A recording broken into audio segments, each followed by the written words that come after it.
السلام علیکم دوستان عزیز، خوش آمدید به کانال ما. ویدیوی نوبتی ما از امروز سر کرده ما با آموختن زبان برنامه‌سازی پایتون به طور تجربه یعنی پرکتیک آغاز میکنیم. خب یکم چیزی که برای ما لازم است برای کار با پایتون این اسکچت و استناسخه کردن خود پایتون در کامپیوتر. برای این اگر شما در سیستم اپراتیونی ویندوز باشه میتونید براوزر رو گشایید و صحیفه python.org رو گشایید. خیلی که میبینید ما در سایت خود پایتون جایگیر میباشیم و از اینجا ورسی آخرین پایتون رو اسکچت کنید برای ویندوز. در وقت حاضر این پایتون 3.14 میباشد. ما این رو اسکچت میکنیم و بعد از آن که پایتون اسکچت شد با استناسخه یا اینکه نصب کردن آن آغاز میکنیم. چیزی که حتما میباشد برای ما در اینجا این درگیراندن چک باکسی اد پایتون تو پث میباشد. برای چی دیرتر میفهمانیم. این را درگیرانده کاناپه استانوی سرچ از یعنی که اینستال ناو را پخش میکنید.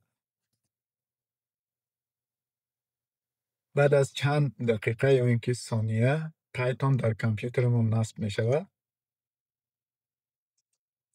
و تا آن زمان ما میتوانیم ببینیم برای چی اد پایتون تو پث برای ما لازم است.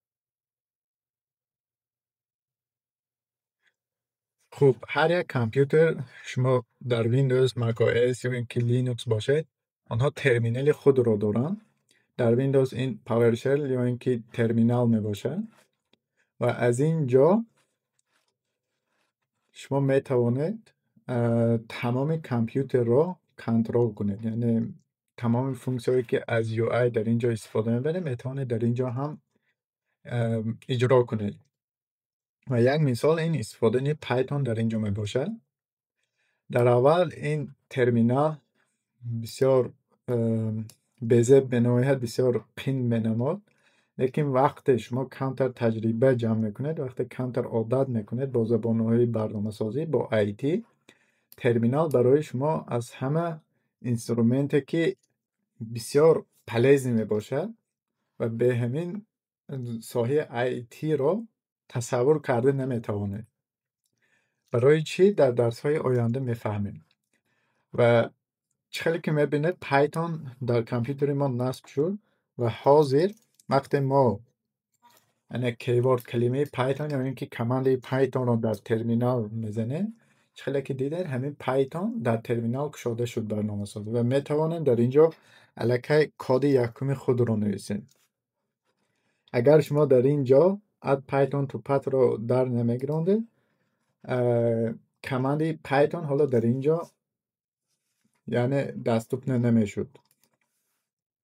خیلی که میبینید ما الکی میتوانیم در ترمینال یکم کد خود رو نویسیم. این چی معنا دارد؟ امروز زیادتر یا اینکه در درس های آینده خود پایتون رو دیده میبریم. و دوم چیزی که برای ما لازم برای کار کردن با زبان های برنامه سازی یا اینکه پایتون، این جایی که ما در آنجا کد نویسه میتوانیم. و در اول من به شما برنامه ویژوال استودیو کد را توصیه میدهم. میتوانید در براوزر ویژوال استودیو کد نویسه و یکم سیلکه که هست این کد نقطه ویژوال استودیو نقطه کام در اینجا داخل شد و از همینجا این برنامه را برای کامپیوترتان اسکچت کنید.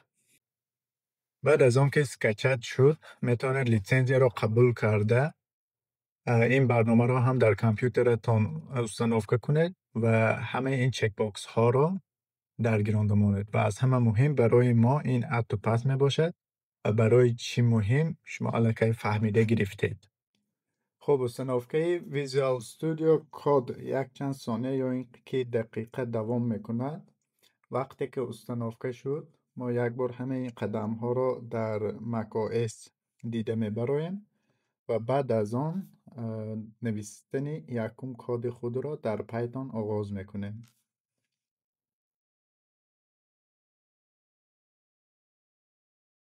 خب در مکبوک یا اینکه مک او اس پروگرام پایتون الکه وقتی کامپیوتر رو نو میخره استانوفکه شدگی بسیاری حالت ها یگان چی لازم نیست میتونه پریام استفاده برید پایتونه برای پرورکه کردن هست یا نیست پروگرام ترمینال برای ما لازم است پروگرام ترمینال رو میکشوید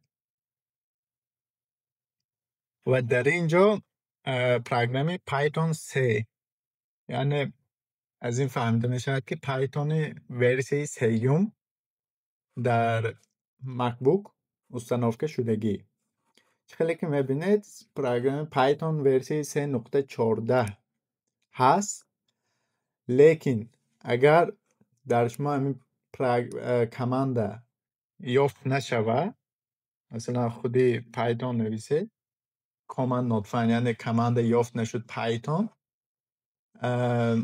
میتونیم این رو هم استانوفکه کنیم و برای ما پروگرام هامبریو لازم است خیلی که هامبریو منویسید در پاییز و سایت یکم brio.sh رو میکشویم خب این برای چی لازم این برای استانوفکه کردن هر گونه پروگرام ها در مکبوک به واسطه ترمینال به ما لازم برای این خود هامبریو در اول باید استانوفکه باشه و برای این یک قدم لازم است یعنی این استرکه یعنی خط را کپی کرده در ترمینال میمونه و تکمه انتر را زیر میکنیم و پروگرام بریو در کامپیوترتان استانوفکه میشود و برای سنجیدن کماند بریو ورشن یعنی ورسی بریو رو میبینید اگر هامبریو و ورسیش برایت مانند من 5.0.4 یعنی در شما بریو الکی هست و برای استانوفکه پایتون به واسطه بریو میتوانید یک کمانده بریو اینستال پایتون 3 و تکمه انتر رو پخش کنید و پایتون ورسی سیوم آخرانش در مکبوک استانوفکه میشود نصب میشود و کمانده بریو لیست هر یک پروگرام هایی که در کامپیوتر در مکبوک با واسطه کماند بریو استانوفکه شده نشان میدهد و خیلی که میبینید در کامپیوتر من الکه یک چند ورسیه های پایتون هست از اینجا آغاز مییابد پایتون 13 3.12 13 14 و 3.9 و من میتوانم ورسی دلخواه خود را از اینجا استفاده برم خیلی کنید پایتون ورسی 3.12 میتوانم ورسی 3.14 را استفاده برم و غیره و شما هم خیلی میتوانید یک چند ورسی های پایتون رو استانوفکه کرده در کامپیوترتان هر یک ورسی آن رو استفاده برید آخرین برای درس امروزه باقی ماند این ساختن پروژکت در پایتون و نوشتن یکم کد خود برای این در یگان جای کامپیوترتون در دسکتاپ مثلا یا اینکه پاپکه های پروژکت ها پاپکه خود را برای این پروژکت میسازیم مثلا ما پایتون لسنس یعنی درس های پایتون را ساخته بعد از اون در ویژوال استودیو کد وقتی یکمین ایکونکه رو زیر میکنین در اینجا اکسپلورر یعنی جایی که فایل ها و پاپکه های پروژکت در اینجا گشوده میشوند و تکمه اوپن فولدر یا اینکه اد کریت پاپکه رو پخش میکنیم و از اینجا پاپکه که پیشتر ساخته بودیم یعنی پایتون لسانس رو میکشویم خب این پروژکت خالی برای نوشتن کد برای ما یکم فایل که پایتون برای پایتون استفاده میبریم سازیم و این نامی که خودتان میخواهید، مثلا خواهید مین، خواهید تست، خواهید کریلی در تاجیکی درس، ولی بعد نامش ماندن حتما باید در آخر نقطه باید باشد و دو حرف پی وای یعنی پای در آخر، این حتمی است. و همین خیل یکم فایل خود را در اینجا میسازیم. خیلی که گفتیم یک بار دیگر تکرار میکنیم. خواهید درس یک، خواهید درس 1 3 4 5 یا اینکه به زبان انگلیسی lesson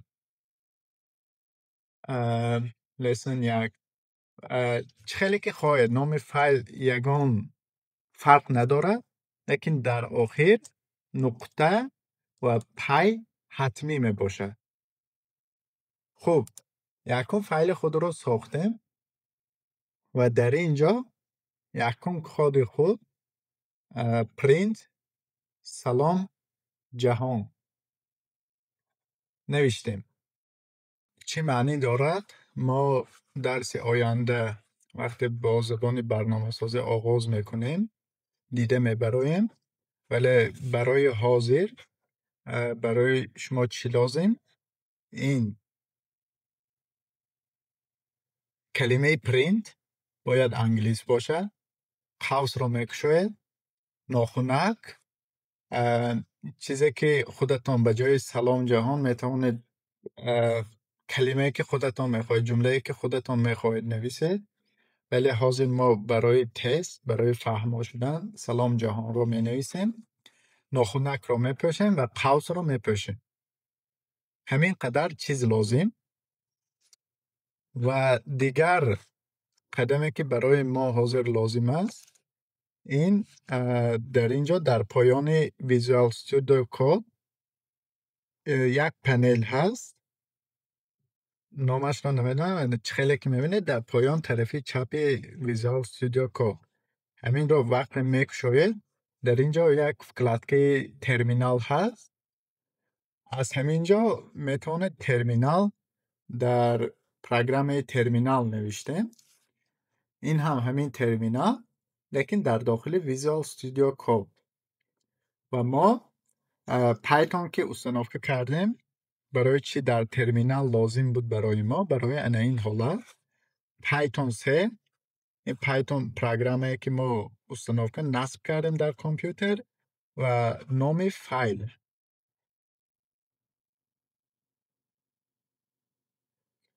وقتی انتر را زیر میکنید در اینجا سلام جهان میبراید.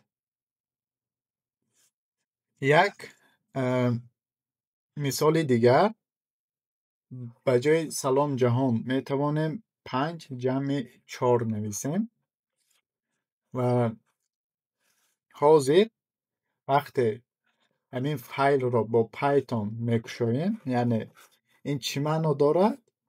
فایل لسان 1.py را با پروگرام پایتون ورسی 3 کشو، یعنی شما به کامپیوتر همین فرمان رو میدهید. خیلی که میبینید یکم سلام جهان را برآورد و دوم 9 برآورد. 9 این نتیجه 5 جمع 4 یعنی متیماتیکا 9 میشود و خیلی که میبینید در ترمینال برآمد. باز یک مثال دیگر، طرح 10 طرح 5. وقتی حاضر برنامه رو سر میدهیم 3 قطار میبینیم، یکم سلام جهان، دوم 9 و سیوم 5. مثال دیگر 10 ضرب 5 و مثال آخران این 100 تقسیم مثلا 25.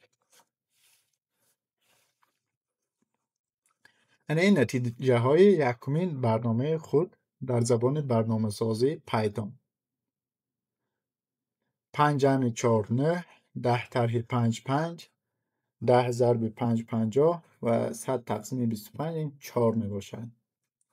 همه اینها چه خیلی کار میکند؟ پرینت معنایش چی؟ این ناخنک ها معنایش چی؟ قوس معنایش چی؟ همه این قدم ها رو در درس های آینده دیده میبراییم. برای حاضر این نصب کردن پایتون، استنافکه پایتون در کامپیوتر بود و پرورکه یعنی سنجیدن بود که پایتون در کامپیوتر درست کار کرده ایستاده است. اگر شما همین گونه نتیجه ها رو دیده ایستاده باشید در ترمینال، یعنی پایتون درست نصب شد، استنافکه شد و میتواند در درس آینده با آموختن زبان پایتون آغاز کنید با ما.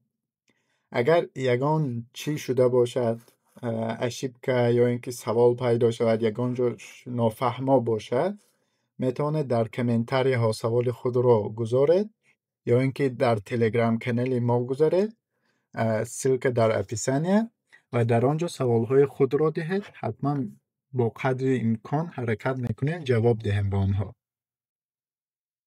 خب همین بود برای ویدیو امروزه. به کانال abone شدن را از یاد نبرارید و ما با شما درس آینده، ویدیو آینده باز با میخوریم.